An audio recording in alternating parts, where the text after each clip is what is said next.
Hoje venho falar de alguém que está sempre pronta a amar e em todo momento me traz um alento, me ajuda e me ensina a andar.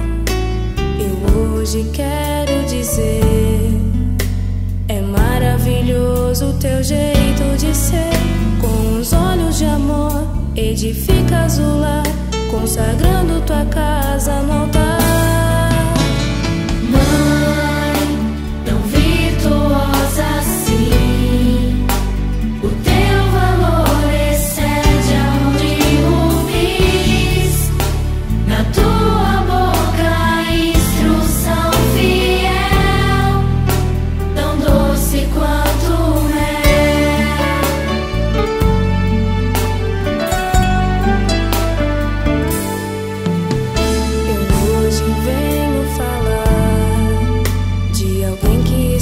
Sempre pronta a amar e em todo momento me traz um alento, me ajuda e me ensina a andar.